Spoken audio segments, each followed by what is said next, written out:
ಪ್ರಹ್ಲಾದ್ ಜೋಶಿ ಅವ್ರದ್ದು ಕೂಡ ಟಿಕೆಟ್ ಕೈ ತಪ್ಪುತ್ತೆ ಅನ್ನೋದು ಚರ್ಚೆ. ಇದು ಯಾವುದು ಕೂಡ ನಮ್ಗೆ ಯಾರಿಗೂ ಗೊತ್ತಿಲ್ಲ. ಗೆಲ್ಲುವ ಸಂದರ್ಭದಲ್ಲಿ ಎಲ್ಲರೂ ಟಿಕೆಟ್ ಕೇಳೋದು ಸಹಜ ಮತ್ತು ಟಿಕೆಟ್ ಕೇಳೋದು ತಪ್ಪು ಅಲ್ಲ. ನಮ್ಮ ಕಾರ್ಯಕರ್ತ ಪ್ರತಿಯೊಬ್ಬನಿಗೆ ಕೂಡ ಯಾರು ನಮ್ಮ ಪಕ್ಷಕ್ಕಾಗಿ ಹಲವಾರು ವರ್ಷಗಳ ಕಾಲ ದುಡಿದಿದ್ದಾರೆ ಅವರೆಲ್ಲರಿಗೂ ಕೂಡ ಟಿಕೆಟ್ ಕೇಳುವಂತ ಹಕ್ಕಿದೆ. ಆದರೆ ನಮ್ಮ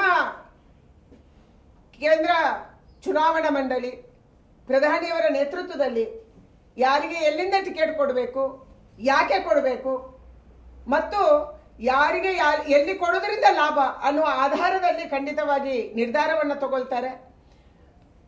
ನಂಗೆ ಗೊತ್ತಿಲ್ಲ ಯಾರ್ಯಾರಿಗೆ ಟಿಕೆಟ್ ಸಿಗುತ್ತೆ, ಹಾಲಿಯವರಿಗೆ ಸಿಗುತ್ತೋ ಸಿಗಲ್ವೋ, ಸಿಕ್ಕರೆ ಎಷ್ಟು ಜನಕ್ಕೆ ಸಿಗುತ್ತೆ, ಇದ್ಯಾವುದು ಕೂಡ ಇದೆಲ್ಲವೂ ಕೂಡ ಮಾಧ್ಯಮದಲ್ಲಿ ಸೋಷಿಯಲ್ ಮೀಡಿಯಾದಲ್ಲಿ ಚರ್ಚೆ ಆಗ್ತಾ ಇರುವಂತ ವಿಚಾರ.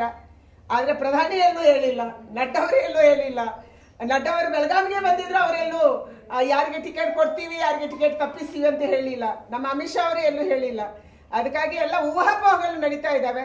ನಂಗೆ ಅನ್ಸುತ್ತೆ ಇನ್ನ 3-4 ದಿನದ ಒಳಗೆ ಕರ್ನಾಟಕ ರಾಜ್ಯದ ಭಾರತೀಯ ಜನತಾ ಪಾರ್ಟಿಯ ಅಭ್ಯರ್ಥಿಗಳ ಟಿಕೆಟ್ ಕೂಡ ಘೋಷಣೆ ಆಗುತ್ತೆ. ಆವಾಗ ಸತ್ಯ ಹೊರ ಬರುತ್ತೆ.